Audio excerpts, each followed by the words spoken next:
Et bonjour à tous, donc aujourd'hui je vous propose une correction d'un exercice de type problème contextualisé, enfin pas dans tout l'exercice mais sur une des parties, euh, autour d'une fonction comportant de l'exponentielle. Donc voilà. Bon, bah écoutez, je propose qu'on commence tout de suite. Alors on a trois parties. Une partie 1 qui correspond à de la lecture graphique.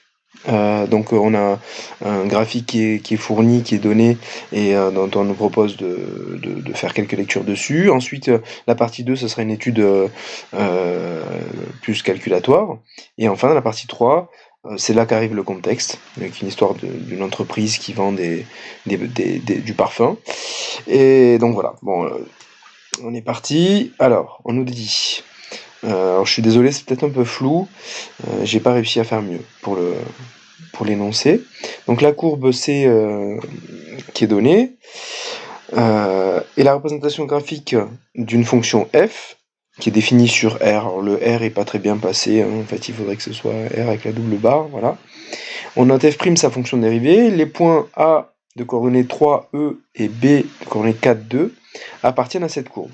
Donc le point A, on ne le voit pas très bien, mais il est ici. Et le point B, il est ici. Alors à quoi je le reconnais? Parce que ce sont des points de la courbe. Et eux, bon, c'est difficile à placer sur un repère, mais comme l'abscisse c'est 3, et que 3, bah, voilà, je peux remonter facilement et arriver ici. A priori, A a l'air d'être le point qui correspond au maximum de la fonction. Et B a l'air d'être le point où on a la tangente ici. Alors justement, c'est ce qui est précisé un petit peu plus loin. Je lis. La tangente à la courbe en A est parallèle à l'axe des abscisses. Alors celle-là, elle n'est pas dessinée, mais donc du coup, hein, on voit ici, enfin on imagine que la tangente au point A serait horizontale, serait parallèle à l'axe des abscisses. Et la tangente T, qui elle est dessinée en pointillé ici, à la courbe en B, coupe l'axe des abscisses au point d'abscisse 6. Voilà. Donc, ça va être intéressant, cette information-là, on va en avoir besoin. Alors, lisons maintenant les questions. Donc je vais revenir à un zoom. Alors attendez, ce que je vais faire, c'est que je vais agrandir. Pourquoi j'arrive pas à agrandir? Allô, est-ce que je peux agrandir l'image? Non? Bon, bah visiblement je peux pas. Bon.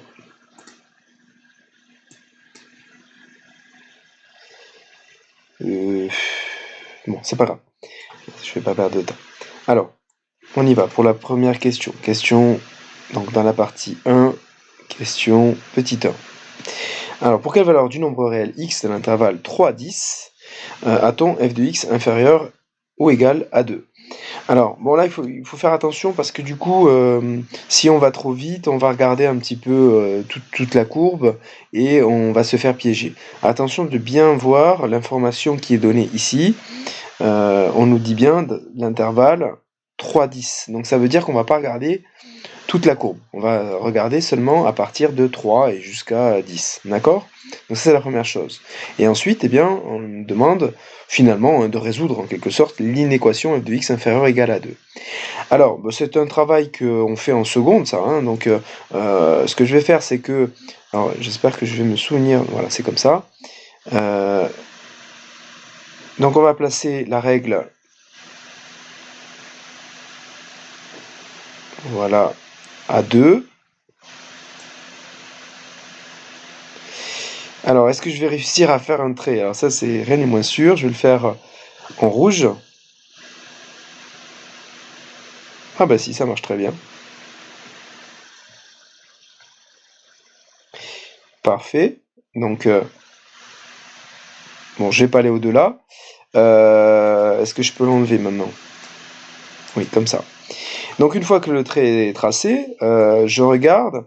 Alors, 3, 3, du coup, je l'ai pas... Peut-être que j'aurais pu...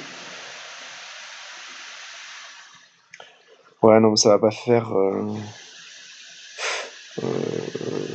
Oui, non, je vais pas le mettre. Je vais enlever la règle. Donc, on est sur 3, 10. Pardonnez mon hésitation, mes confusions. Donc, on travaille sur 3, 10. On regarde sur cet intervalle de 3 jusqu'à 10. Et on regarde quand est-ce que f de x est inférieur ou égal à 2. Alors, il s'agit de regarder quand est-ce que la courbe de la fonction f est en dessous du trait que j'ai dessiné en rouge. Donc, au départ, 3, le premier point de la courbe correspondant à l'intervalle 3, 10, c'est le point A. Donc au départ, la courbe elle est au-dessus du trait, donc au-dessus de la droite que j'ai tracée en rouge. Donc sur tout le début, ça ne correspond pas à nos solutions, au x que l'on cherche. C'est à partir de B. Alors que se passe-t-il en B? Eh bien en B, l'image, le f de x, c'est-à-dire f de 4, est égal à 2, puisqu'on est pile sur le trait que j'ai tracé. Et au-delà de B, c'est-à-dire sur la partie qui est au-delà de x égale 4, eh bien la courbe bascule en dessous du trait. Je ne l'ai pas tracé jusqu'au bout, mais on voit bien que de toute façon, ça ne changera pas. Et jusqu'à x égale 10, eh bien, la courbe restera en dessous. Donc finalement, c'est à partir de x égale 4 et jusqu'à 10 que f de x sera toujours inférieur ou égal à 2. Égal à 2, c'est pour B en fait, c'est pour x égale 4. Donc finalement, les solutions de mon équation, les x qui correspondent, ce sont tous les x de l'intervalle. Je vais écrire ça comme ça, c'est pas en rouge par contre. Je vais écrire ça comme ça. S égale, comme si c'était une équation que je résolvais, et c'est donc tous les x qui sont dans l'intervalle 4, 10. Bon, voilà, c'est tout pour cette première question. Alors j'ai conscience que j'ai été un peu hésitant, un petit peu confus dans mes explications. Je vais essayer de faire mieux pour les prochaines questions. Alors, ensuite, on me demande de déterminer f' de 3 et f' de 4. Alors pour mes élèves, vous vous souvenez, je vous avais fait revenir un jour tous ensemble là, alors qu'on est en demi-jauge là depuis quelques temps, pour pouvoir vous faire travailler là-dessus juste avant un bac blanc, un devoir commun. Il faut se souvenir pour cette question-là que tous les nombres dérivés, f' de 3 et le nombre dérivé de la fonction de 3 par la fonction f. Et du coup, tous les nombres dérivés sont des coefficients directeurs de tangentes. Et ça tombe bien, puisque les tangentes en 3 et en 4, on nous en a donné des informations. f' de 3, il s'agit de la tangente au point d'abscisse 3, c'est-à-dire au point A. Donc ça, on va le dire déjà. Et le coefficient directeur de la tangente,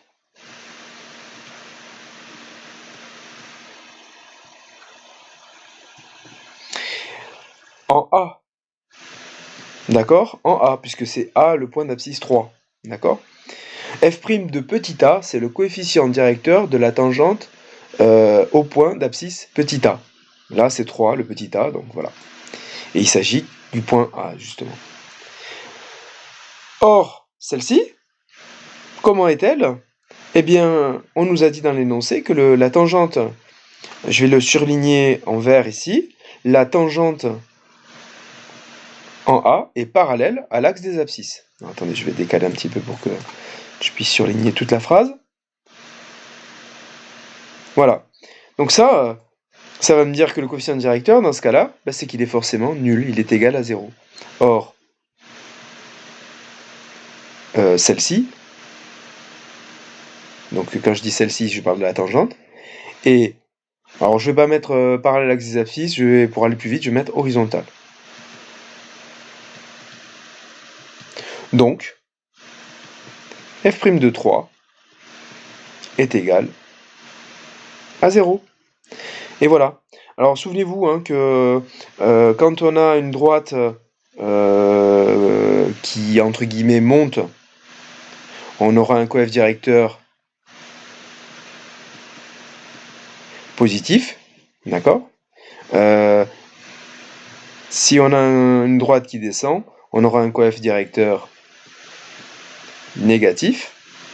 Et dans le cas où on a une droite horizontale, eh ben on a un coef directeur qui est égal à 0. D'accord ? Donc voilà. Alors justement ça, je vais y revenir dessus après. Alors, ça c'était pour f' de 3. Donc je vais mettre une petite astérisque, et je vais en mettre une deuxième pour f' de 4, qui est la deuxième partie de la question. Ma rebelote, il s'agit du coefficient directeur à nouveau d'une tangente, et cette fois c'est au point d'abscisse 4, et le point d'abscisse 4 c'est B. Et le coefficient directeur, du coup, f' de 4 est le coefficient directeur de la tangente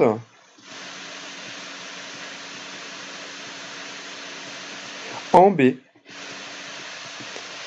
Alors là, elle n'est pas horizontale, au contraire, elle est très oblique, la droite, et c'est celle qui est dessinée en pointillé noir, qui était déjà là, pas le pointillé rouge que moi j'ai rajouté, mais le pointillé noir. Et du coup, alors, vous remarquerez que cette droite, cette tangente, elle est descendante, ça correspond à une fonction affine qui serait décroissante. Et du coup, par rapport aux 3 cas que j'ai décrits tout à l'heure, ça signifie qu'on doit absolument trouver, pour f' de 4, f' de 4, qui est le coefficient directeur, quelque chose de négatif. Si je trouve quelque chose de positif, c'est que je me suis trompé dans mon calcul. Alors je dis calcul parce qu'en fait, je vais opérer un calcul ici pour obtenir f' de 4. Alors, il s'agit de se souvenir d'une formule ou d'un principe qui permet de déterminer le coefficient directeur d'une droite, peu importe que ce soit une tangente ou une autre droite, déterminer le coefficient directeur d'une droite à partir de 2 points de cette droite. Alors je vais utiliser 2 points de cette droite, utiliser le point B dont on me donne les coordonnées. On me dit que les coordonnées de B ce sont 4, et si je dis pas de bêtises, 2. Et on me dit aussi, souvenez-vous, je vais aller le surligner encore une fois dans l'énoncé, on me dit que la tangente T, qui est celle qui m'intéresse, à la courbe en B, donc forcément elle passe par B, elle coupe aussi l'axe des abscisses au point d'abscisse 6. Ça veut dire que la droite passe par ce point ici. Donc ça me donne un deuxième point sur la courbe. Ce point-là, je vais en donner les coordonnées.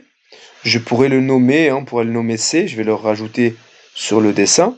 Ce point, il a pour coordonnées 6 et 0. D'accord ? Le point C, c'est ce point-là. C'est celui que je viens de marquer en dernier, c'est lui-là. Et il fait partie de la droite. Et lorsque je connais les coordonnées de 2 points de la droite, de la tangente en l'occurrence ici, dont je cherche à calculer le coefficient directeur, il y a une formule, il y a un principe qui permet d'avoir le résultat, d'avoir le coefficient directeur. Il s'agit de faire, alors on note souvent ça comme ça, delta y sur delta x. Qu'est-ce que ça veut dire delta ? Ça veut dire, en science, on utilise souvent delta pour parler de différence. Alors ici, rien à voir avec le delta, le discriminant d'un trinôme, pas du tout la même chose. Quand on parle d'un delta, souvent, c'est qu'on parle d'un écart entre deux valeurs, de la différence entre les deux valeurs. Et c'est ici cette signification-là qu'il faut retenir. Donc delta dy, delta dx, en fait, c'est les y que vous avez ici, d'accord ?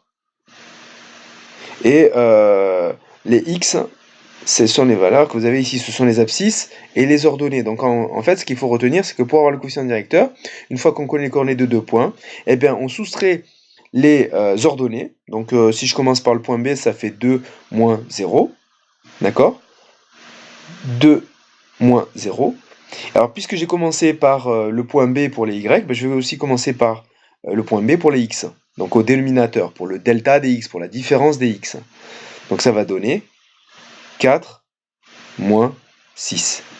Donc finalement, ça me donne f' de 4 égale 2 en haut, puisque 2 moins 0, ça fait 2, divisé par 4 moins 6, ça fait moins 2.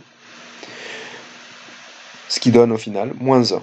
donc f' de 4 est égal à moins 1. Je suis rassuré de trouver un résultat négatif, puisqu'on l'avait dit tout à l'heure, étant donné que la droite descend, entre guillemets, je devais forcément trouver un coefficient directeur négatif. Ça ne signifie pas que j'ai pas fait d'erreur, hein. Je pourrais avoir fait une erreur de notre nature, mais hein, ça me rassure, on va dire.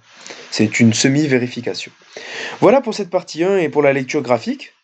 On va passer à la partie 2. Voilà, je vais me rapprocher, voilà. Et la partie 2, elle va être un petit peu plus calculatoire, puisque on va nous donner l'expression de la fonction f, et on va demander de faire des calculs, on va calculer la dérivée, etc. etc. Alors, f de x, je vais le réécrire pour qu'on l'ait en grand, parce que l'énoncé n'est pas forcément très clair et très gros. Donc f de x, c'est x moins 2, facteur de exponentielle moins x plus 4. Première question, on me demande de calculer f0. f de 0, pardon. Bon, là, c'est très simple, il suffit de remplacer les x par 0. Ça fait 0 moins 2 dans la parenthèse, exponentielle moins 0 plus 4 dans l'exponentielle. Ça fait moins 2 exponentielle 4. Voilà, ça c'est la valeur exacte. Et on me demande de donner la valeur décimale arrondie à l'unité. Alors pour ça, on va aller chercher la calculatrice. Je vais vous montrer sur l'émulateur. Hop. On va prendre le Casio, ça va plus vite à lancer. Hop. Menu. Entrée. Alors, j'ai dit moins 2 exponentielle 4. Hein. Moins 2 exponentielle 4. Voilà.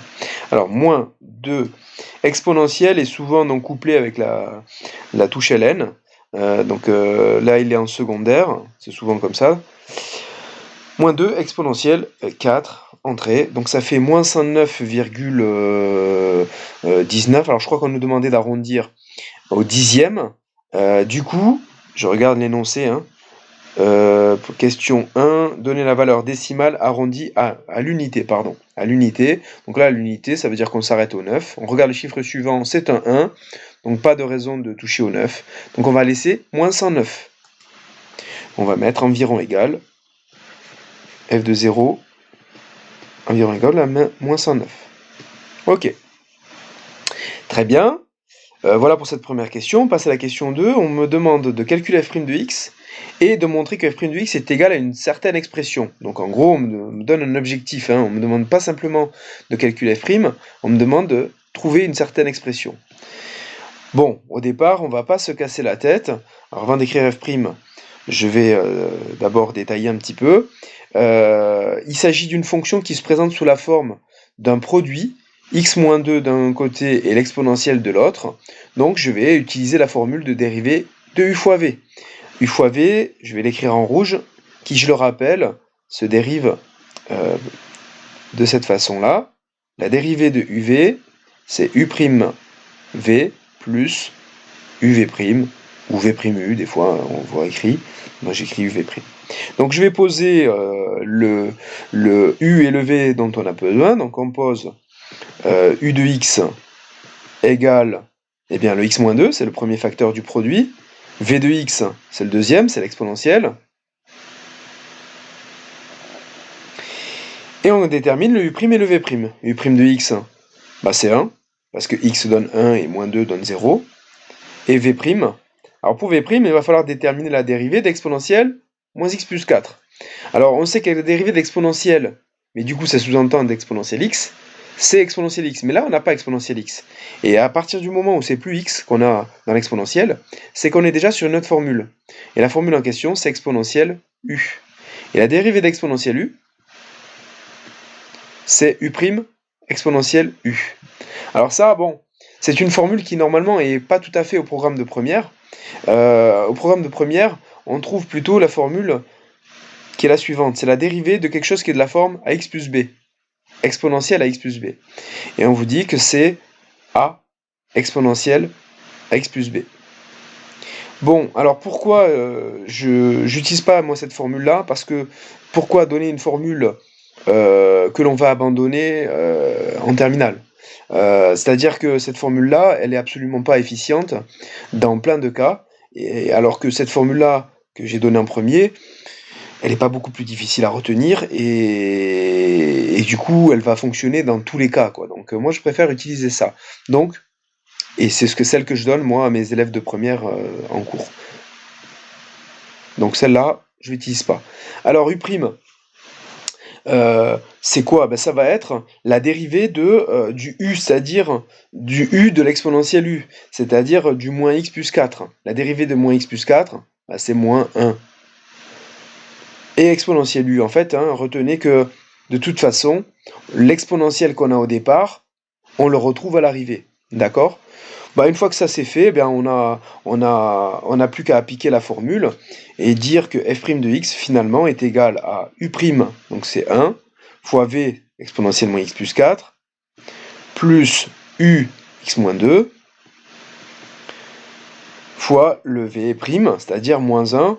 Alors moins 1, je le mets entre parenthèses parce que c'est de la multiplication et que il faut bien que le moins il soit pas, enfin qu'il soit bien, comment dire, qu'il n'y ait pas de soucis, de confusion, qu'on puisse penser que ce soit une soustraction alors que c'est une multiplication. Voilà. Donc on en arrive là, et puis bon ben à ce moment-là, on regarde l'expression que nous demandait l'énoncé de trouver, et on se rend compte que c'est pas du tout la même chose. Hein. Attendez, je vais juste bien centrer l'énoncé. Voilà. Et regardez l'expression qu'on voulait trouver, c'était celle-là, je vais la surligner en vert. C'est pas du tout ce qu'on a. Bon, alors la différence, elle est où? Elle est dans le fait que, dans l'expression que nous demande de trouver, l'exponentielle est en facteur. Bon, bah, qu'à cela ne tienne, moi je remarque que dans l'expression que j'ai trouvée, eh bien, l'exponentiel est facteur commun, puisqu'il est ici et il est ici. Je n'ai plus qu'à le factoriser. C'est un classique dans les fonctions qui contiennent de l'exponentiel, ça arrive très souvent qu'on puisse le faire. Donc je mets l'exponentiel en facteur, je vais ouvrir des crochets pour qu'on y voit plus clair après, et je vais mettre ce qui reste. Alors le plus, hein, on va le retrouver. Le plus qui est ici, hein, on le retrouve là. Par rapport au premier terme, ici il va rester 1. Et par rapport au deuxième terme, il va rester x moins 2 fois moins 1. Bon, on y est presque. Je recopie le facteur. Je ne vais pas remettre de crochet parce que vous allez voir que j'aurai plus de parenthèses à l'intérieur des crochets, donc les crochets ne se justifient plus. 1. Et alors le moins 1, je vais le distribuer dans la parenthèse. Tac, et tac. Moins 1 fois x, ça va faire moins x. Et moins 1 fois moins 2, bah, ça va faire plus 2. C'est presque fini. F' de x est donc égal à exponentielle moins x plus 4, facteur 2. Bah, 1 plus 2, ça fait 3, moins x. C'est exactement ce qu'on nous demandait de trouver. Vous l'avez dans l'énoncé surligné en vert juste à côté. D'accord? Donc, bon, évidemment, le 3 moins x, il n'est pas placé devant, mais ça n'a aucune importance. D'accord? J'ai bien trouvé la même chose. Alors,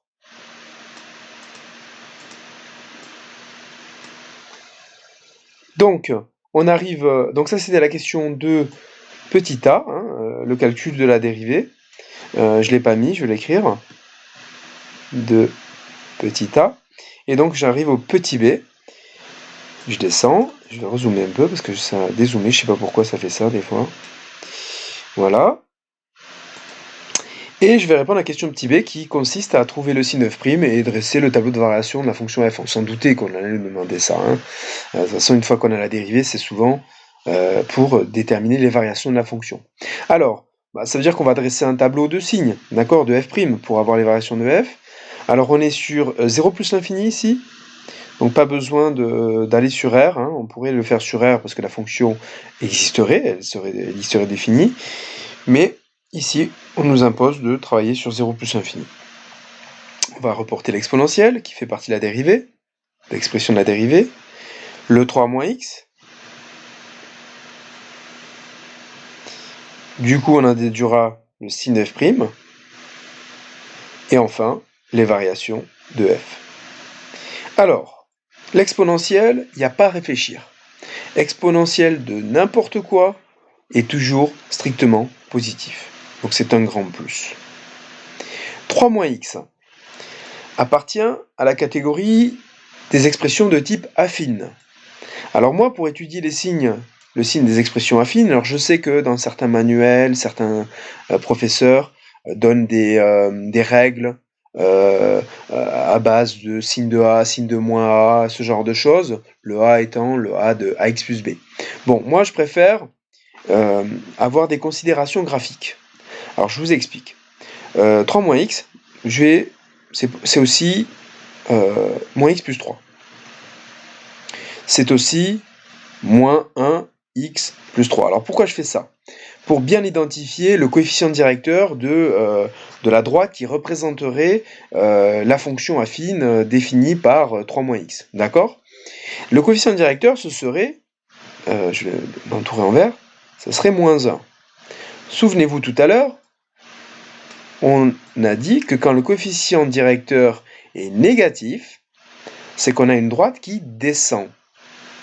On aurait une fonction affine décroissante. Je vais refaire un petit dessin pour illustrer ce que je viens de dire. Si ma droite correspondant à 3 moins x représentant dans un repère 3 moins x descend par rapport à l'axe des abscisses, peu importe où se situe l'axe des abscisses d'ailleurs, elle va fatalement être tantôt au-dessus, ici, puis en dessous. Alors pourquoi je parle de la position de la droite par rapport à l'axe des abscisses?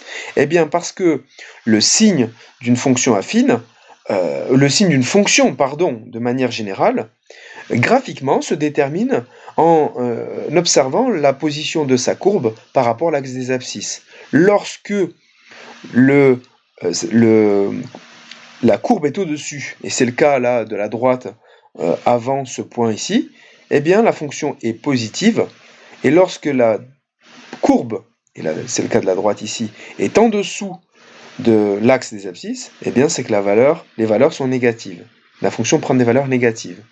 Reste simplement après à déterminer où se fait le changement de signe, c'est-à-dire quand est-ce qu'on passe de plus à moins, ou encore, dit autrement, quand est-ce que 3 moins x, ou moins x plus 3, peu importe, n'est plus ni positif, c'est-à-dire ni plus, ni négatif, c'est-à-dire moins, mais ici sera égal à 0.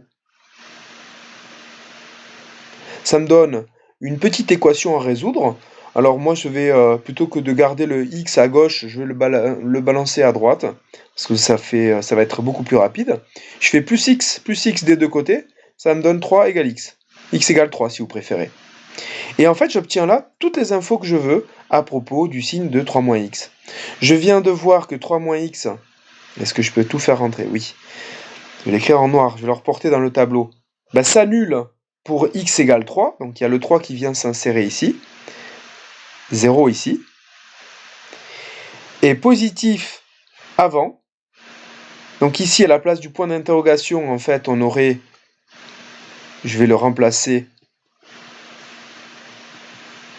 x égale 3, donc positif, je suis dans le tableau de variation, positif avant 3, nul en 3, et puis négatif ensuite. Donc voilà pour une expression de type affine, et du coup f', c'est la règle des signes. Plus par plus nous donne plus par moins nous donne moins.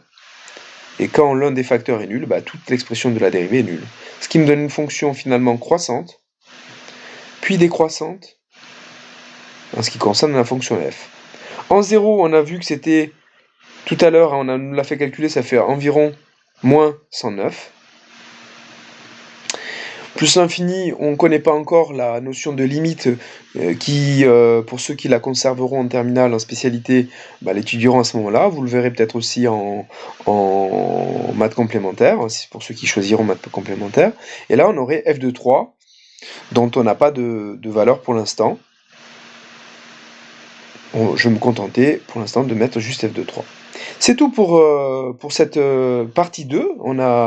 On a dressé le tableau de variation de la fonction f, et on va donc maintenant passer à la partie 3 qui introduit le contexte, un petit contexte. Alors je vais garder sous les yeux le tableau de variation parce qu'on va en avoir besoin. Alors partie 3, Alors ça devrait aller assez vite. Donc on nous explique qu'une entreprise vend du parfum, des litres de parfum. Et c'est important de surligner dans l'énoncé cette information. X correspond à des centaines de litres. L'unité, les informations à propos des unités va être importante par jour. Et on nous dit que le X va être compris entre 1,8 et 4,5. Ça veut dire que la quantité, elle est comprise entre 1,8 centaines de litres et 4,5 centaines de litres. Ça veut dire 180 litres ou 450 litres. Entre 180 et 450 litres. Et on nous explique qu'en fait, pour résumer les phrases qui suivent, la fonction f qu'on a étudiée juste avant, eh bien en fait ça correspond au bénéfice de l'entreprise lorsqu'elle vend ce parfum. Donc le bénéfice en milliers d'euros. Et ça aussi, c'est important. Réalisé par jour par l'entreprise, lorsqu'elle vend X centaines de litres, est donné par f de X. D'accord ? Pour X, donc, qui appartient à machin. On suppose donc que pour des raisons techniques et commerciales, l'entreprise vend au moins 180 litres et au plus 450 litres. Ça, c'est ce que je disais juste avant. Donc la quantité vendue, produite et vendue est comprise entre 180 et 450 litres. Calculez le bénéfice en euros réalisé sur la vente de 400 litres, soit 4 centaines de litres. Donc là, il force un petit peu pour vous faire en sorte que vous ne fassiez pas d'erreur. Mais du coup, ce qu'il faut comprendre, c'est que 400 litres, ça veut dire donc 4 centaines de litres, et donc ça veut dire x égale 4. Donc finalement, ce qu'on vous demande de calculer, c'est f de 4. Voilà. Alors, est-ce qu'on va calculer ça à la main? Eh bien oui, parce que vous allez voir ici que ça peut se faire. Dans d'autres circonstances, je serais passé par la calculatrice, mais ici, je vais le faire directement. Je remplace dans f de x les x par 4. Ça fait... pardon, pas égal. J'ai oublié l'exponentielle. Alors ça fait 4 moins 2 exponentielle 4 moins 4 plus 4. Donc ça fait 2 exponentielle 0. Et donc ça fait 2. La phrase, je ne vais pas l'écrire, la phrase de conclusion, parce que ça me ferait perdre un peu de temps. Mais du coup, il faut comprendre que le résultat qu'on obtient, je l'ai surligné tout à l'heure en vert, c'est le bénéfice en milliers d'euros.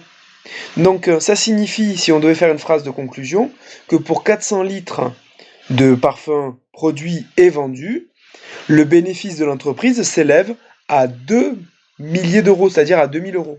Voilà. Pardon. 2000. Pardon. Je mets sur pause un instant pour tousser parce que je m'étouffe. Pardonnez-moi, je suis de retour. Alors, question 2. On me demande de déterminer la quantité de litres à vendre par jour pour réaliser un bénéfice maximal. Il suffit de regarder F et de déterminer quand est-ce que elle réalise son maximum, cette fonction F. On le voit très clairement, c'est ici que F réalise son maximum. C'est pour x égale 3, c'est-à-dire c'est pour 300 litres de parfum. Il reste à calculer f de 3 pour avoir ce bénéfice maximal. Alors f de 3, on ne pourra pas faire autrement que de passer par la calculatrice, parce que contrairement à ici où l'exponentielle nous ramenait à exponentielle 0, et donc exponentielle 0, j'ai oublié de le réécrire, mais exponentielle 0, c'est 1. Tous les autres exponentiels, on est obligé de passer par la calculatrice. D'accord? Donc là, je vais passer par la calculatrice. Bon, j'ai ouvert la Casio, donc je vais rester sur la Casio. Par contre, je vais écrire que c'est f de 3. Mince. C'est f de 3 qu'on veut. Le maximum. Mais du coup, j'ai pas besoin. Alors, je vais vous montrer comment on peut le faire autrement. Je viens à la calculatrice, mais pourquoi j'ai pas le... Voilà. Donc, plutôt que de le faire, de taper le calcul, ce que je vais faire, c'est que je vais exploiter une autre fonctionnalité des calculatrices. Alors là, sur les Casio, il faut aller chercher le menu table. Il est ici. Entrée. Je vais rentrer la fonction f. Alors, la fonction... Oui, pardon, il faut d'abord que je tape. Alors, les x sont là, il faut que je mette une parenthèse. X moins 2, facteur de l'exponentielle, souvenez-vous, hein, exponentielle de... je vais mettre des parenthèses. moins x plus 4. Voilà. Entrée. Et je vais aller dans table. Et là, vous voyez que j'ai tout de suite une valeur de... Alors j'aurais pu le faire à la main, je me rends compte, mais c'est pas grave. J'ai tout de suite une valeur de f de 3. Alors forcément, je vais devoir donner une valeur approximative. Et du coup, alors c'est environ égal à 2, je vais mettre 718. Vous voyez qu'après le 8, qu'est-ce qu'on a? Eh bien, on a un 2, donc je peux laisser le 8. Alors pourquoi j'ai dit que je pourrais plus le faire à la main, et je m'en étais pas rendu compte au départ? Parce que quand vous faites 3 moins 2, c'est-à-dire vous remplacez les x par 3, exponentielle de moins 3 plus 4, ça fait 1, exponentielle 1. Et exponentielle 1, ça fait le nombre e, dont on sait qu'il est environ égal à 2,718, c'est dans notre cours. C'est une autre image à connaître, même si c'est une image par la fonction exponentielle approximative. Bon, alors ça signifie quoi? Que le bénéfice maximal qui est atteint pour 300 litres de parfum, eh bien ce bénéfice maximal s'élève à 2,718 milliers d'euros, c'est-à-dire 2718 euros. Voilà. Donc ça, c'était pour la question 2. Et on termine avec la question 3. Question pour laquelle donc on n'a pas forcément la réponse dans le tableau de variation, parce que jusqu'ici on a utilisé le tableau de variation, mais là on l'a pas. On nous demande à partir de quelle quantité journalière l'entreprise ne vend-elle pas à perte. Alors, ce qu'il faut comprendre, et ça je l'avais pas expliqué au départ, c'est que F est le bénéfice dit algébrique, c'est-à-dire que dans le langage commun, en français, quand on parle de bénéfice, on parle de bénéfice réel, c'est-à-dire quand est-ce qu'on gagne vraiment de l'argent. En mathématiques, quand on modélise une situation comme celle-ci avec une fonction, on parle de bénéfice algébrique, c'est-à-dire que ce bénéfice peut être éventuellement négatif. On le voit par exemple ici, pour 0, le bénéfice il était négatif. On peut imaginer pourquoi un bénéfice, l'entreprise ne réalise pas de véritable bénéfice. En fait, elle est en déficit en réalité pour une quantité de 0 litre. Parce qu'elle a des charges, elle a des dépenses, et si elle ne vend pas de quantité, forcément, elle va perdre de l'argent. Donc, ce qu'il faut comprendre, c'est que ici, la fonction f va pouvoir prendre des valeurs négatives, et quand elle prend des valeurs négatives, ça veut dire que l'entreprise ne réalise pas véritablement de bénéfices, elle travaille à perte, elle est en déficit, d'accord? Donc là, ce qu'on va chercher, c'est à savoir quand est-ce que l'entreprise, on va dire, commence à réaliser un bénéfice. C'est-à-dire qu'on voit que dans le tableau, pour une quantité nulle, elle est en déficit, mais on sait qu'à un moment donné, elle va basculer dans du vrai bénéfice, puisqu'on a vu qu'il y avait un bénéfice maximum de 2718 euros, donc un vrai bénéfice. Donc ce qu'on peut se demander, c'est quand est-ce que f passe par 0, c'est-à-dire à quel moment on va basculer dans du vrai bénéfice. Éventuellement, est-ce qu'à un moment donné, pour une certaine quantité, ici aussi, est-ce qu'il va y avoir 0? D'accord? Alors pour ça, on va pas avoir le choix, il va falloir déterminer quand est-ce que la fonction f s'annule et résoudre l'équation f de x égale à 0. Et ça équivaut à reprendre l'expression f de x, c'est-à-dire x moins 2 exponentielle moins x plus 4, et écrire quand est-ce que c'est égal à 0. Et en fait, c'est résoudre une équation très simple, parce que on a un produit égal à 0, d'accord? Et ce produit ne peut être égal à 0. Habituellement, un produit est égal à 0 lorsque l'un ou l'autre des facteurs est nul, sauf que là, il n'y a qu'un seul facteur qui peut être nul. C'est x moins 2. Pourquoi? Parce que exponentielle moins x plus 4 est forcément différent de 0, toujours strictement positif exponentiel, donc a fortiori jamais nul. Donc on arrive très vite au fait que la seule solution possible à l'équation f de x égale à 0, qui correspond au fait que le bénéfice n'est ni positif ni négatif, mais nul, c'est-à-dire quand l'entreprise ne réalise pas de perte, mais ne réalise pas non plus de véritable bénéfice, eh ben c'est pour une quantité de 200 litres de parfum. Donc si je reviens à mon tableau de variation ici, donc premièrement, il n'y a pas ici d'autres valeurs pour laquelle le bénéfice s'annule, donc ça je l'enlève. Ça veut dire que lorsqu'on avance dans les variations sur cette partie-là, la fonction va rester positive. Et en revanche, ce que je viens de déterminer, c'est que x égale 2 correspond au moment où l'entreprise qui était en déficit au début, pour une quantité inférieure à 200 litres, ben le moment où elle bascule dans du vrai bénéfice. Et donc pour répondre à la question, à partir de quelle quantité journalière l'entreprise ne vend-elle pas à perte? Eh bien la réponse, c'est à partir de 200 litres que l'entreprise réalise un véritable bénéfice et qu'elle ne travaille plus à perte. Voilà, donc 200 litres. C'est à partir de 200 litres que l'entreprise réalise un vrai bénéfice et ne travaille plus à perte. Voilà pour cette correction d'exercice, ça aurait été un peu long, mais j'espère que j'aurai été précis, clair dans mes explications, pas trop confus. Je sais que je l'ai été un peu au début sur la lecture graphique.